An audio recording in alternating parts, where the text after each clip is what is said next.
Welcome, everybody, to CreateAWorld. There are several of us that are part of a greater community that started forming naturally over the 10 years or more ago. We began back then by exploring several themes that seemed really fundamental and innate to human beings. And these themes seem to be re-emerging from everywhere. Themes like, what is community?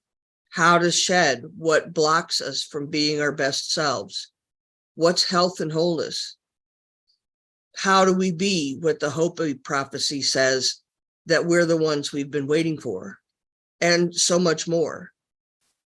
These longings and more kept pushing through the very premises of what humanity had come to think what life is, and what humanity had come to think is all that's real. Many of us began questioning feelings, thoughts, ways of being that separated us from ourselves, from each other, and the richness of being alive. We now find ourselves at a pivotal moment in human history, a period of time where there's new energy, new data, and reawakening of supposedly old knowings. We've been harnessing awareness within ourselves, with each other, and within the world of which we're a part. There seems to be new ways of being alive that we're picking up on, each in our own unique and essential way, no matter our age, gender, political, or religious leanings, or differences in these areas, as if there are new ways rising to move past us versus them.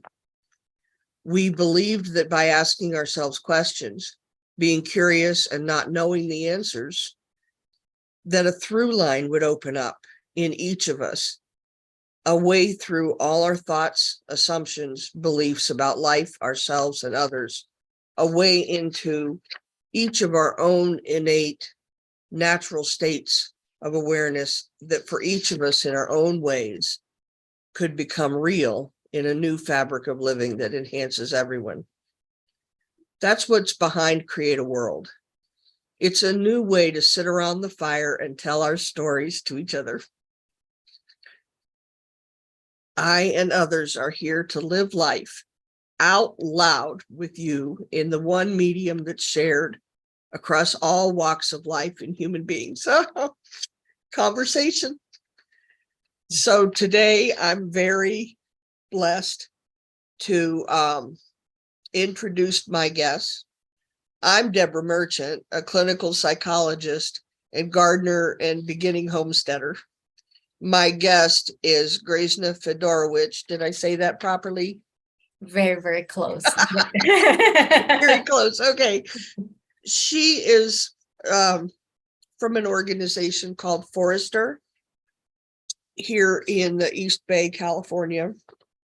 And I met her in the beginning of the shelter in place, COVID-19 shelter in place. My orange tree had produced just a bumper crop, and I didn't know what to do with all those oranges. So I just went on nextdoor.com and said, help, who wants oranges, or something to that effect. And she contacted me and came and got all my extra oranges and introduced herself. And that's when I found out about her organization and really amazing efforts to reduce food insecurity here in the Bay Area. And I was surprised to find out how much there is, how much difficulty people are having getting good food. That began quite a journey for me, but that's another story for another day. And so let's see. You call the process gleaning, Grazyna. So can you talk to me about what had you get started with foresting? Forester. It's forester.org, people, if you want to go online and look it up. But what had you get started with that organization, and why do you call it gleaning instead of harvesting? I'm really interested in that. Thank you so much, Deb, for first of all for having me here today, and hello, listeners. I hope I can tell you a little bit about gleaning. And well, about 3 years ago, I did not know what gleaning was. So prior to February 2020, I didn't know what gleaning was, and many people don't. It's not a word that we use often. So gleaning is basically a harvest, but it has a little twist to it. Okay. So, and it's not a new idea. So let me maybe start a little bit with history. Not that I'm a historian or anything, but I was curious, like, what is it like? What yeah, exactly. Like, where did it come from? So all the way back to the Bible, there's Ruth who said, "Please let me." I'll read it because please let me glean and gather among the sheaves after the reapers. So there we go. Like that, to the Bible, there's mention of gleaning, and basically what it means is so harvest, let's start with that. Harvest is typically a crop that the farmer will plant for the purpose of basically selling it, making a living out of it, right? You plant it, you hope it grows, then you gather the crop, and then you sell it so that you have a source of income. So it's a harvest for profit. Gleaning, however, is a harvest after the main harvest took place. But as you know, like in an orchard or on a farm, it's hard to get everything out of the ground, out of the tree. There's some fruit falling, and maybe it's imperfect. You can't sell it because it's too small or too big, or it's punctured or bruised. Yeah. So a gleaner would be someone who would come in after the harvest and basically collect everything else of that's salvageable out there that could still be used and eaten or maybe preserved, or let's take an apple, for example, a bruised apple. You can't sell it, but you can make perfect applesauce out of it, or overripe plums. You can't sell them, they're too soft, they would get too mushy, but you can make beautiful, wonderful preserve out of it and still get some nutrition out of it. So, or just eat it right there if you can eat it fresh and, just right before it goes bad, right? So yeah, gleaning is just that act of, historically, it's been for the peasants and for the poor who would go after, into the field and gather the last bits of grain scattered around. And also what's interesting is, as I was looking up this history of gleaning, was that in the Middle Ages in Europe, there was even a law called usufruct, if I'm pronouncing that right, that was established. And that was the right to use and enjoy another person's property without damaging the property. That was like part of the phrase. And that was meant to allow the gleaners to go into somebody's land, somebody's orchard or field, to gather those last bits of produce that was left behind after the harvest.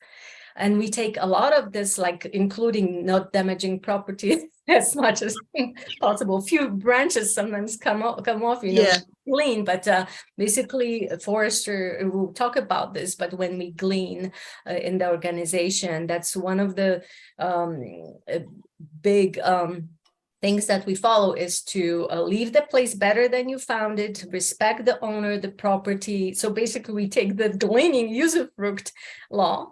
But unfortunately, around 19th century in Europe, actually the usufruct rights were withdrawn.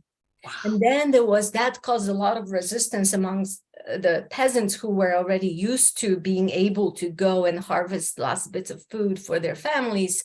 And there were a couple of follow-ups, like by Balzac's novel, 1845. He wrote The Peasants. that is part of that resistance and about related to gleaning or not being able to glean anymore. And then there was a painting that you may have seen, Jean-Francois Millet, The Gleaners in 1867. So the history is has been there. It just here in the US, we don't think about food, and this part of problem, I mean, maybe until now, right? So yeah, gleaning, that first time I heard the term was in early 2020, right before the pandemic, and maybe we can talk a little bit about the beginnings of gleaning as well. That's so amazing that was built into society. Right. I remember reading somewhere that in ancient times, the Jewish people would leave the perimeter, the outside edge of their field was set for what you said, people that were poor, widows, I mean, and whomever.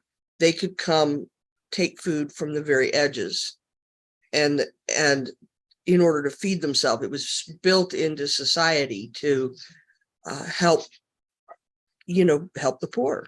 Yeah. Wow. And we don't do that here. I know about. Yes, and everybody's very protective of their property. There's always the topic of liability coming up, right? It's not a very common, like everything is private property, right? And in Europe, where I was growing up, there was hardly any sign that I've ever seen that said private property. You could basically, wherever your foot could reach, you could go. I mean, the fields, the forests, everything was kind of public. You could wander around, no problem. But I mean, you wouldn't go onto somebody's field to take things, but without permission. But still, there was much more freedom. But here, yeah, everything is private, and you have to get that permission before you step your foot on the land. Oops, there. Well, I'd be really interested to hear whatever you want to share about the organization. It's Forester, it's FORESTR.org for anyone who wants to look it up. But to share with me some of that history and, how you found it, what had you start volunteering with them, I'd really love to have people hear about that. All right, I'll share that. So let me start by going a little bit before Forester and what kind of led me to it a little later. So first of all, I wanted to give credit to our Castro Valley Senator District, because that's actually the organization that got me started on gleaning before I brought the program into Forester. So here in Castro Valley, we have what's called Zero Waste Week, and it's in February of each year, and it's organized by the CVSAN organization. So for many years, for about a decade, I've been seeing all these trees here in Castro Valley and surrounding areas, beautiful lemon, orange trees, all these citrus, other persimmons all around town. And year after year, I saw lots of it going to waste, just falling on the ground and rotting. So that always bothered me.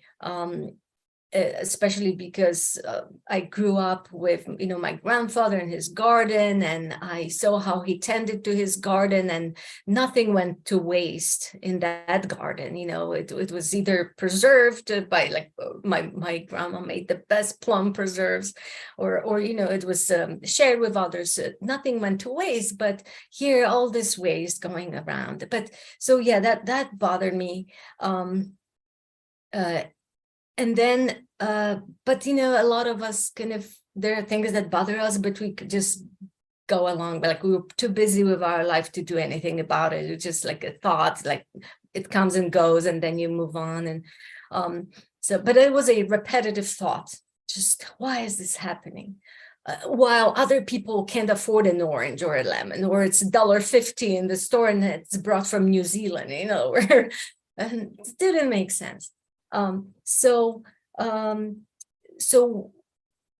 one day an opportunity came about because I came across CV San's post about Zero Waste Week independent gleaning event, where they invited volunteers from the community to come and help glean trees. I was like, if it wasn't for the fact they included a picture of a citrus tree with the people actually picking the fruit, I probably would have missed that opportunity. But that photo connected the dots. Oh, gleaning must have something to do with trees and harvesting. And so that then I looked it up, like read it carefully, checked the definition of gleaning, and then I grabbed my kids and we went to the event and we loved it. And I gave feedback to the organizer of that event, said that was great.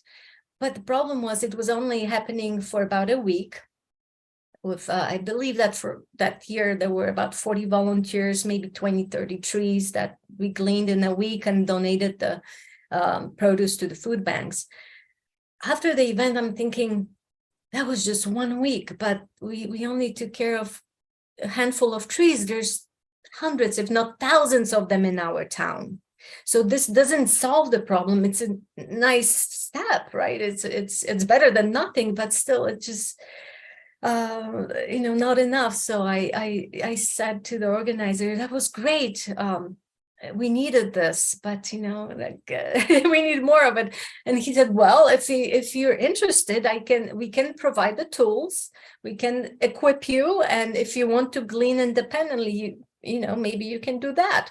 And I was like, I think this is the moment where I should say yes and just see what I can do, because of the thought for a decade that I was carrying with me.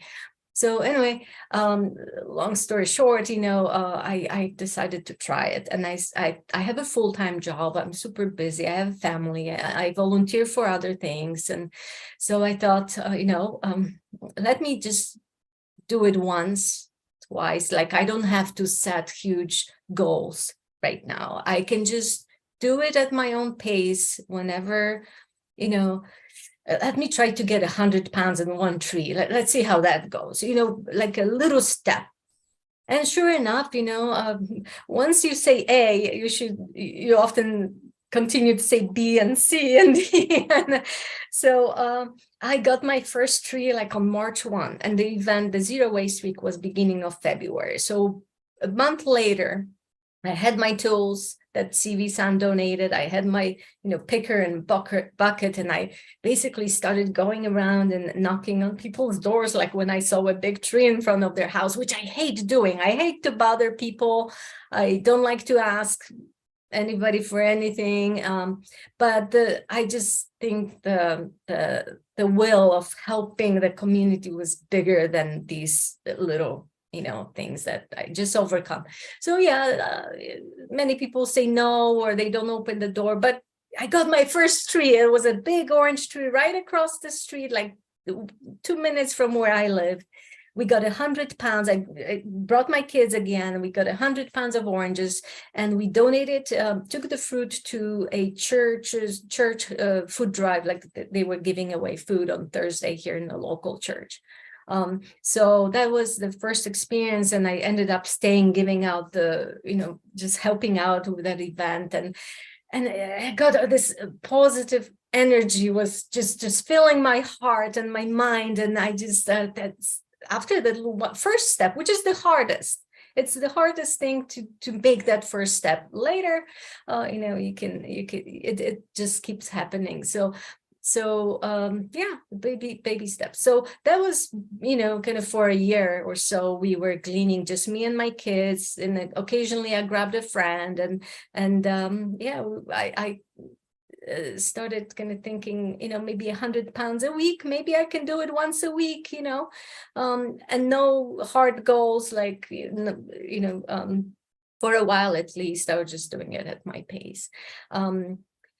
So then towards the end of 21, I came across Forester for the first time, and they had a plant giveaway, like a veggie planting, seedling, and succulents and all of these things. So I thought, okay, I love plants. I always tried my green thumb. It's not good, but cactus I can probably keep alive for a while.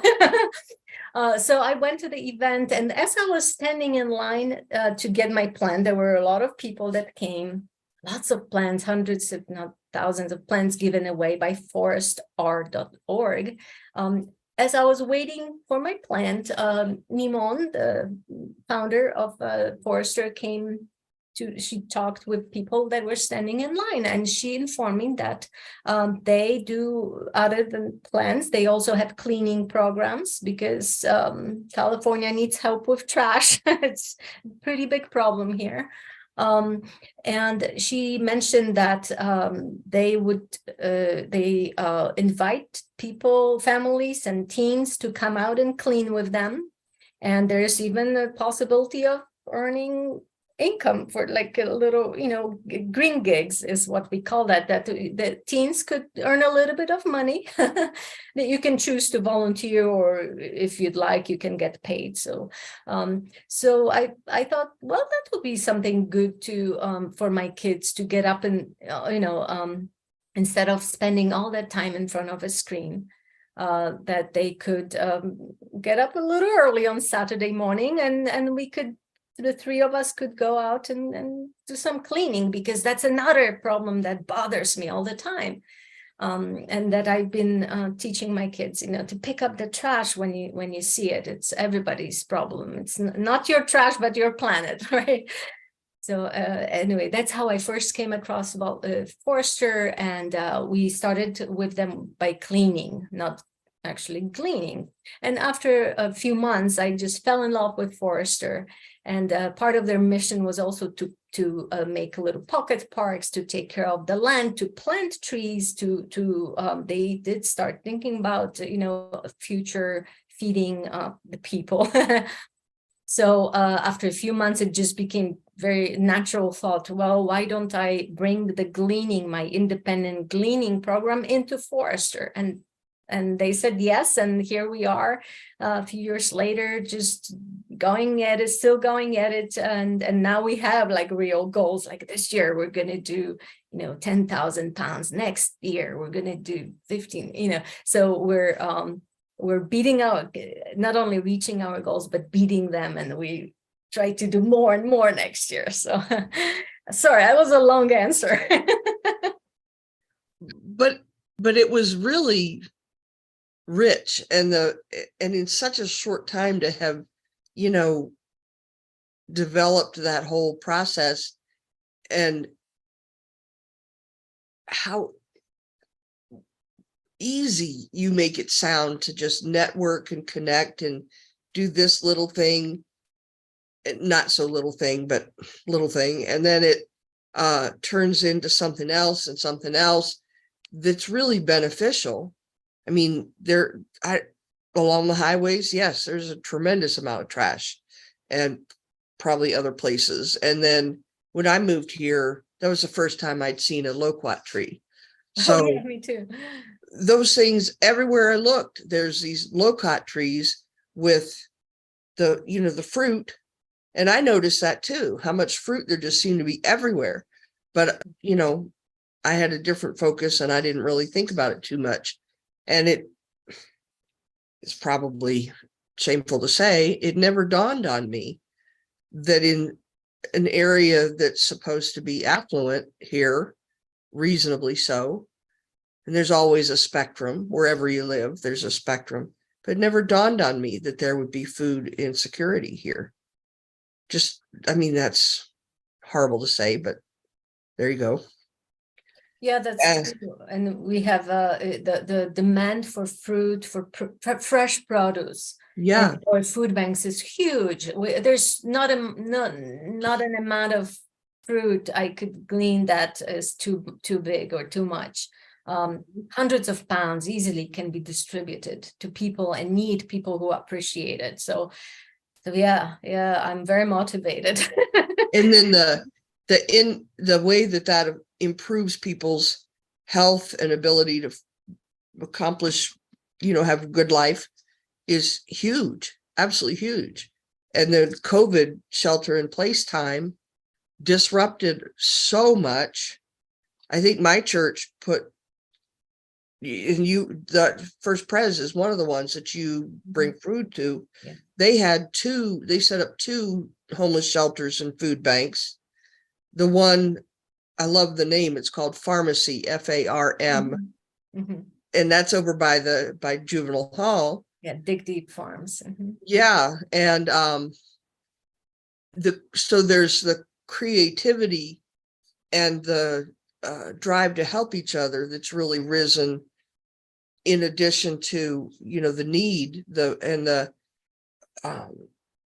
just the deep need, I guess, that got so amplified during COVID.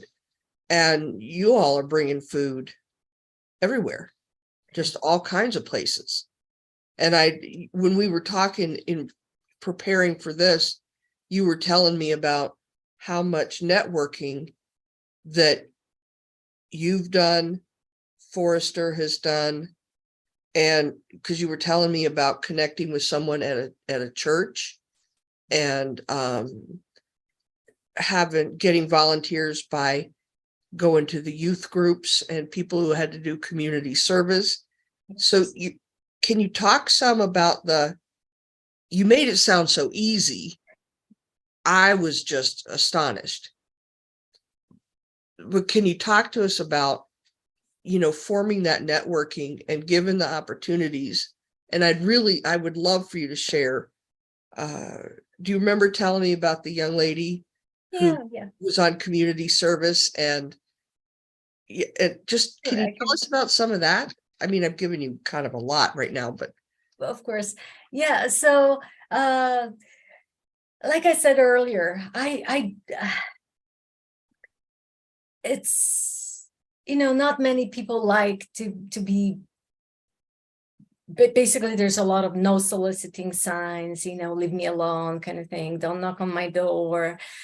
So that's one thing that's an obstacle. And then, like I said, it's not necessarily something I like to do, like, maybe they're eating dinner, maybe they're sleeping, like, oh, you have these thoughts that you're going to bother someone if you knock on the door. But fortunately, with all the available, Facebook and Nextdoor app, that's an app based, not many people might, I'm not sure if it's outside of California, is it nationwide? But Nextdoor is an app where you can reach out to your immediate neighborhood, or you can define how big you want that neighborhood to be. But basically, with the online tools that we have, we don't have to even knock on that door. Like, we found each other through Nextdoor.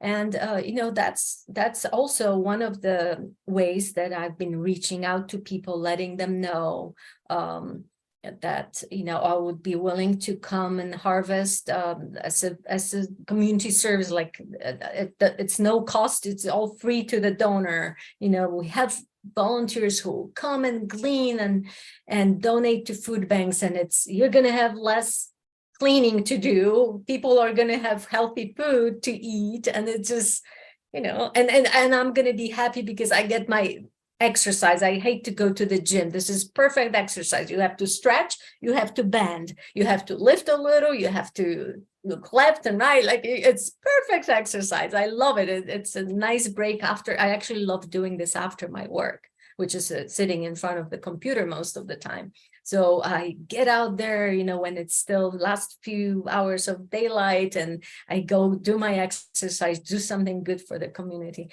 But yeah, so that's one way to connect, is through just a post on Nextdoor or Facebook. Say, does anybody have a tree with surplus fruit and wants to donate to a food bank? If yes, let me know. I'll come and harvest, and I'll get rid of your problem. and then somebody else's problem by providing food on their table. And many people say yes. So and then yes, about the community service and how do we get volunteers? Because getting donors is one end of the story, or how do you get the trees? But then second end is if you get enough trees, then I need help because it is like I said, a little bit of a physical work, and you can get more in 2 hours if you have 3 people compared to 1 person. So getting volunteers, that's another thing. You say, who's interested, who wants to join me? I'm going to glean a lemon tree Wednesday afternoon. Do you want to get out and of the house and help?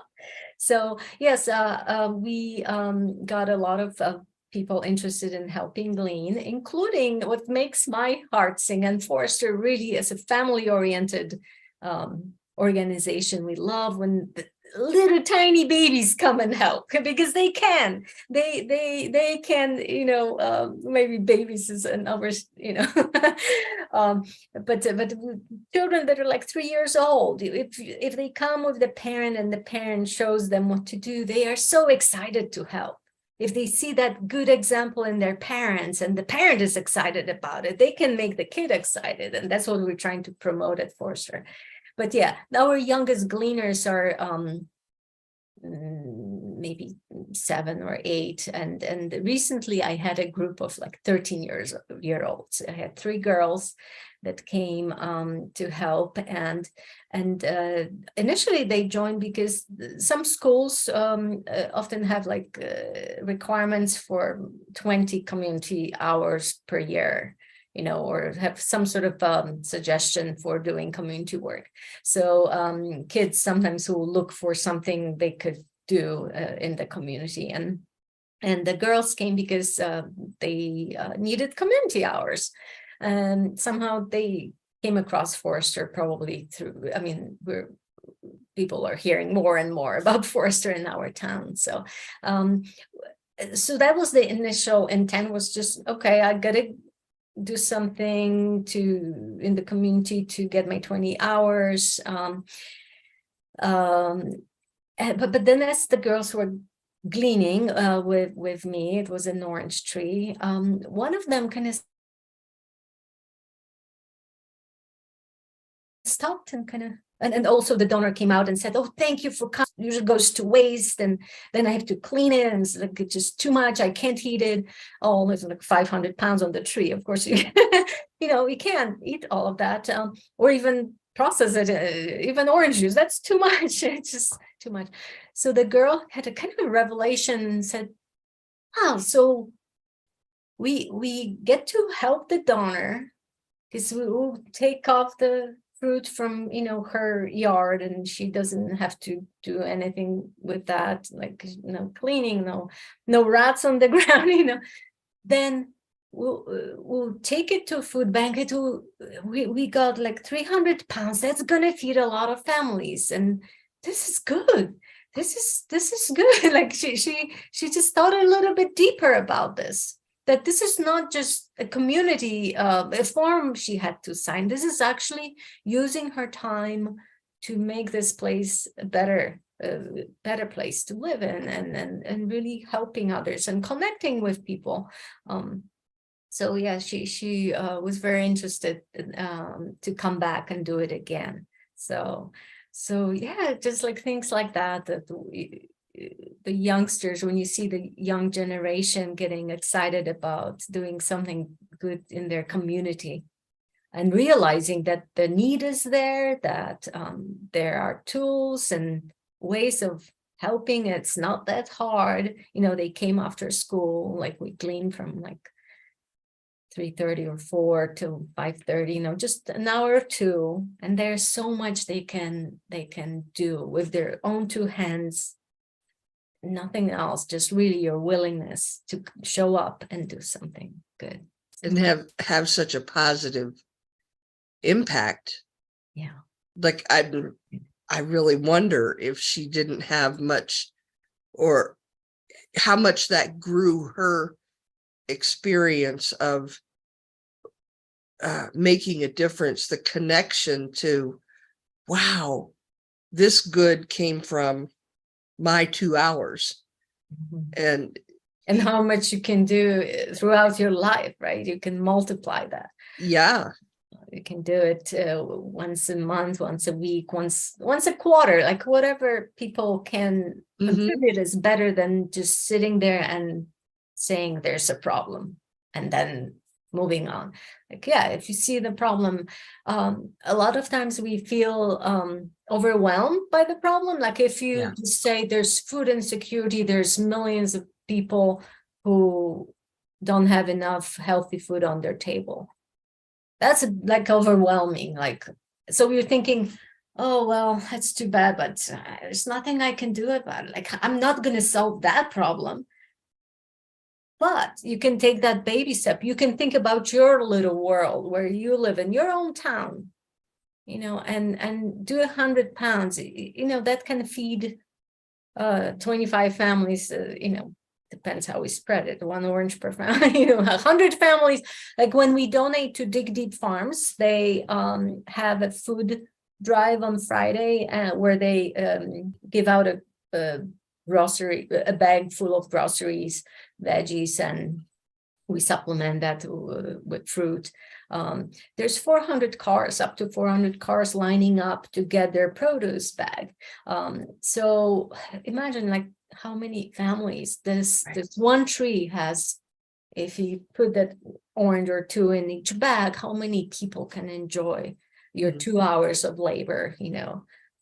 We like to call it the fruit of our labor is the fruit, and spread that love and feed the people. I mean, it's very, very rewarding. It's remarkable. And just to give people an idea, you say 100 pounds, and even though I've watched you harvest from my orange tree, my cactus out there, to me, 100 pounds sounds huge.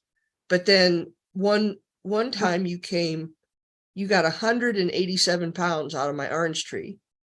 Now, this is not a huge orange tree. It was here when we moved here and whatever, but it gets a lot of oranges. I didn't have a perspective until you sent me back, oh, this is how much we gleaned. And I'm like, 187 pounds?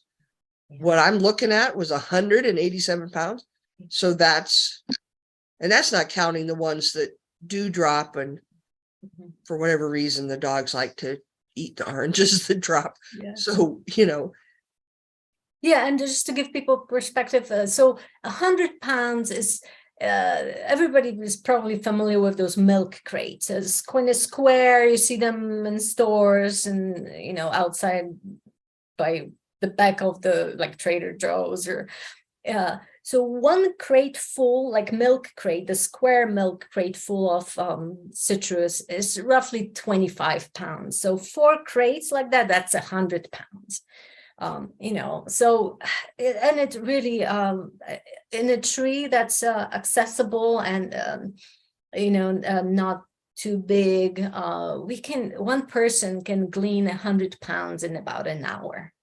You can fill those 4 crates in, so 15 minutes per 1 crate, you can do it. You can do 1 person, 1 hour, 100 pounds.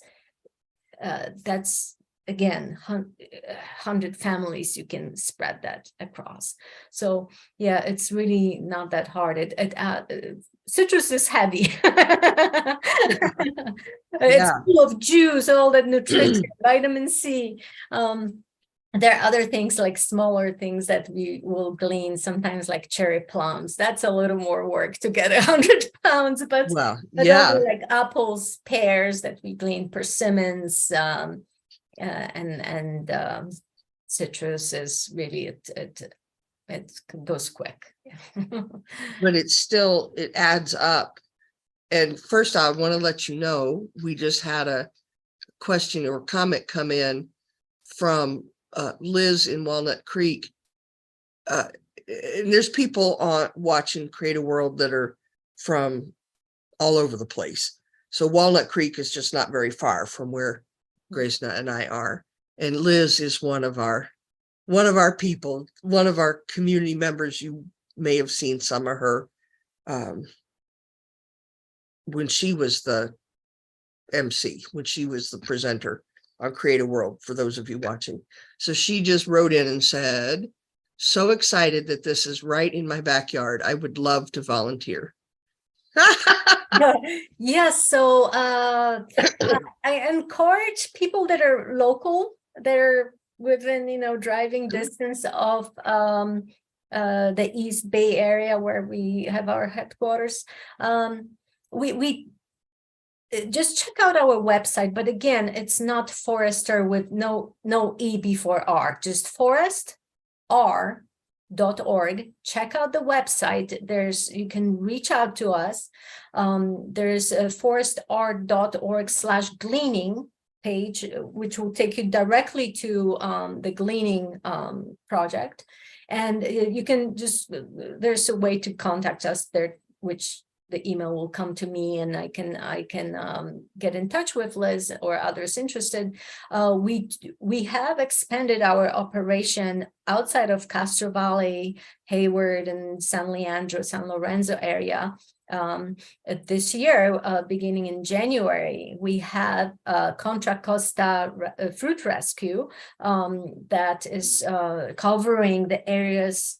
Not sure if Walnut Creek is part of that, but we're like very close. Like we basically spread out to the wider East Bay area, and there's definitely opportunity to join us for a gleaning event.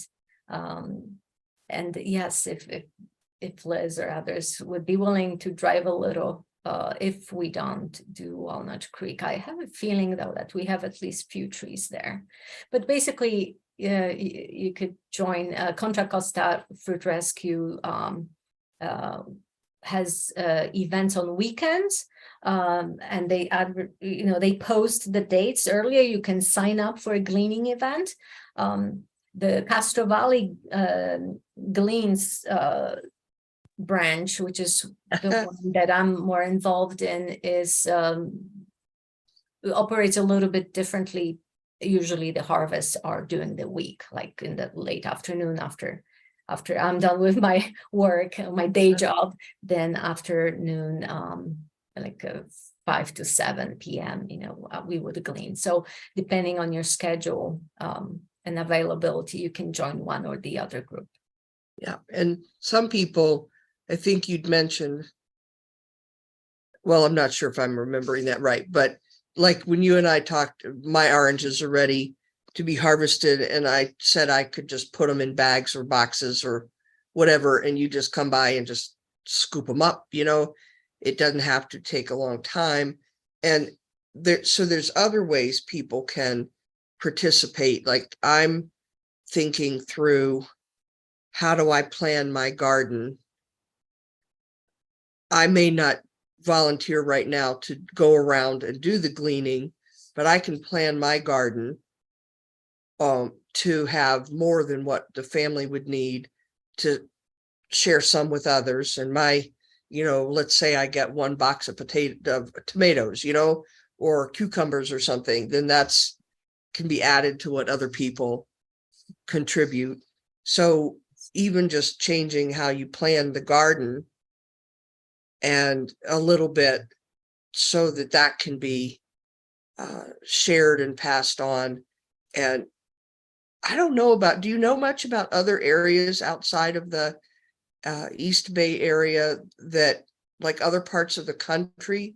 Are there similar kinds of programs, or do you know much about that? There's definitely gleaning. The gleaning concept is out there, and it's not not new here in the US. Basically, there are operations in other states outside of the Bay Area as well. So there are definitely opportunities like that. And if there is no organization, like you said, you can, as an individual, you can find a local pantry. There are these local pantries too. Like there was one down the street where I live, and we actually used to support it. It's in the process of moving to a new location right now. But sometimes you will see like a family-run little operation, a little public food pantry in front of their house, or sometimes I see these pictures on Facebook with a little booth. And it's like a free harvest exchange. If you have too many oranges, you bring a bucket of oranges, but you can take some lemons that somebody dropped off, or maybe some lettuce or whatever people drop off. It's like a little book library or seed library, but it's food library. So you bring what you can share and you take what you need, basically like that. So I would encourage people who have extra surplus produce to just research this a little bit in your area. And if there's nothing available, like in terms of a little public pantry, find a church. Churches often have these food drives or food giveaways, or they prepare meals. They have little kitchens to serve the homeless or people in need, and you can just reach out and establish that relationship, and say, when I have extra, can I bring it here? Can I share it? And the pandemic closed a lot of these centers, but I think we're getting back into the pre-pandemic days, where a lot of pantries are reopening and a lot of kitchens, local kitchens are again open to the idea of receiving produce. So everybody can do something about it. It takes a moment to think about it and to make that step to actually turn your thoughts into actions, because I think that's a little bit hard for all of us that are busy with our everyday lives, and we have our own problems to solve. But just make that first step. And maybe on that thought, I wanted to add that if it's hard for you to make that first step, if you're too busy with your life and you're immersed in all these issues, your own family's issues, maybe health problems, maybe depression, maybe other things you're dealing with, I think what helps to open that heart and mind is practicing gratitude. And I do that a lot. Basically, when you can say we have problems and there's something lacking, but at the same time, there's so many things we do have. Like, I have two hands, they're still working. They're still, my fingers are bending, my eyesight, I can still see, a lot of people don't have that. Right. But I do. I have my hands, I have my head on my neck still attached, everything okay. So with that, they can do a lot. And so I'm grateful. Every morning, first thing I do is I thank for what I have, for all the blessings.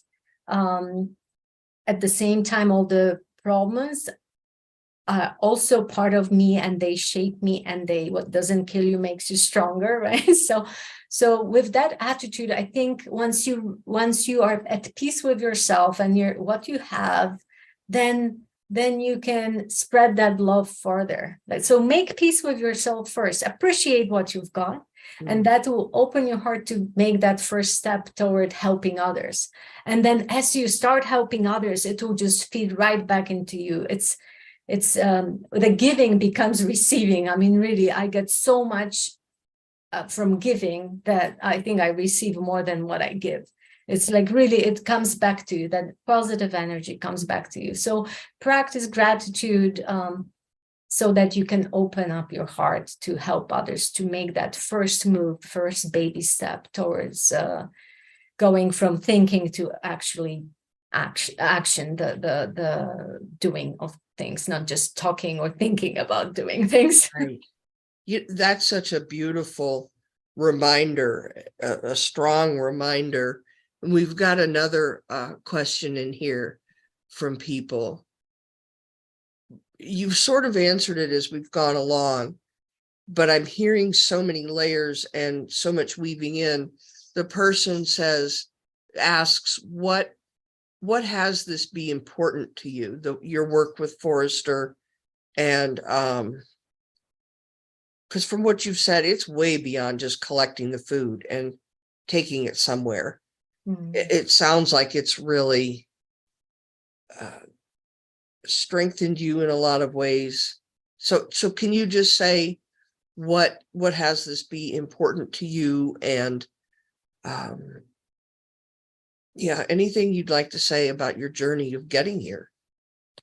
Yeah, so it's like I said, it goes way beyond just picking the fruit and dropping it off and feeding the community, but it's also connecting with the community you live in. I think a lot of us just stay within our four walls. We worry about what's inside the house.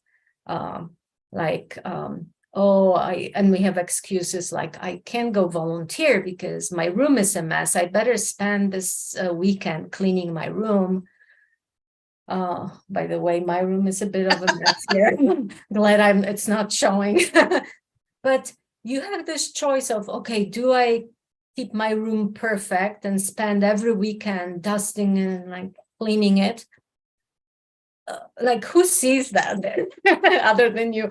Does that help the world around you, that you have a perfect house and everything is in its place and it's clean and it's like shiny? And does that help anybody other than maybe you, because you're thinking, oh, my house is clean, you're happy?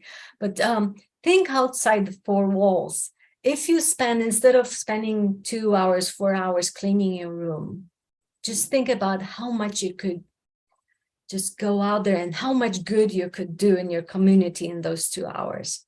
And when you get out there, you start talking to people, you start meeting people, you start connecting. It's amazing, like what happens when you get out there and start connecting, because then you meet the teacher. The teacher knows the kids want to do something. The teacher tells the kids, oh, there's that person who you can go glean with, and you're going to feed 500 families if you spend 2 hours this Saturday or a Wednesday afternoon. Things start, the dots in the universe start connecting, and that process of the connecting and then solving bigger and bigger issues, it just grows exponentially. So I would say, what I get from this is connect. Like, it's amazing how many organizations, schools, shelters, the homeless, people here in the area that we've connected with directly through the programs at Forrester.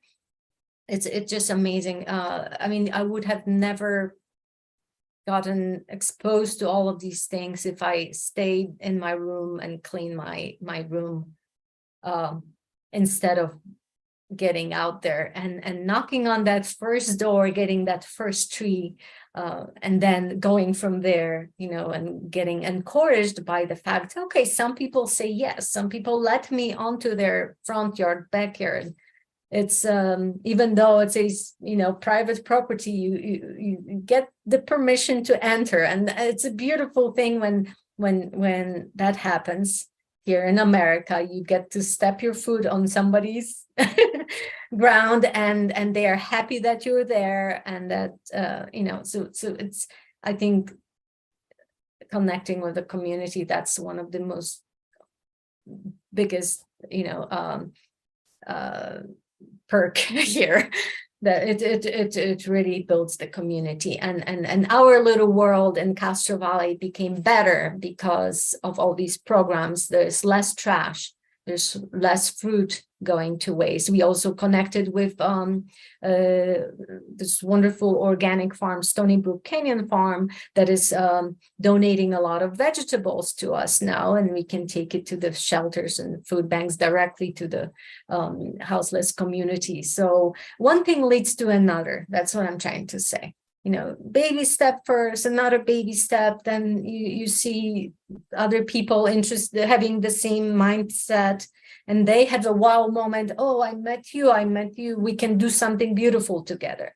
So yeah, that That's beautiful. We should get out of the house more often, not just worry about our family unit, but taking our family with us, like I took the kids. Yep. And show the little ones the proper behavior, the good things to do, teach them young, and then they will teach their kids, and we're going that little world, my little world, your little world is going to start overlapping, and then it's going to be bigger and bigger world that we're helping. So yeah, everybody can do something about world issues. It's just start with your little world first. And the way you've described all of this, you're getting as much out of it as the people that you're giving the food to, is what it sounds like. Yes. Or even more. I don't know. I get just so much positive energy from this. Mm-hmm. Do you ever get to follow up? We got a couple more minutes. Mm-hmm. So I want to make sure to find out if you ever get to follow up or find out how what you're doing made a difference. Do you ever get to hear? Yes, I get a lot of feedback. So some of our donors, fruit donors, or tree donors that we gleaned from. I'll give you one example. There was a family that we gleaned from. She reached out. I have too many, lemons and plums, and she Googled, fruit sharing, or anyway, she told me that when I was there, she was moved that we're there, that somebody came and is giving their time to get her extra fruit and give it to the food banks and houseless communities. She said, once I was a single mom and I was homeless, and I relied on these food banks to get basic, needs met. And now I've been blessed with a house, with a couple of fruit trees, and I feel it. I feel what, she understood what difference this is going to make. We got a couple of hundred, pounds of fruit from her trees, which were spread across like 3 or 4 pantries, as well as directly to our friends on the land. She was really moved. She said, I used to be there. I understand. This is helping so many people. I'm glad I can be the part of this process now that I'm in the position to help. I'm using her words, right? She was glad she could help. And I was glad I could facilitate that help, because again, sometimes you have a tree, but you either don't have the health to harvest or don't have the time. But at least you're willing to share that. And I'd like to encourage people who have fruit trees and surplus to reach out in their community, see if there's anybody who would come and glean. So, and yes, and we hear directly from the houseless people. We literally share that they help us clean the land. They help us pick up the trash. We involve them as well. We try to provide jobs to them. We try to support them, show them their love and respect and care. So we'll bring like a box of oranges to them, and they are super happy to get that from us. And that is marvelous. We're at the top of the hour, just about. Yeah. So thank you so very much for coming on and, engaging with all of us. It's just been extraordinary to hear everything you've had to say. Thank you so much for having me today. This is wonderful. The more people know about activities like this, the better. And anybody can start a little movement in their own local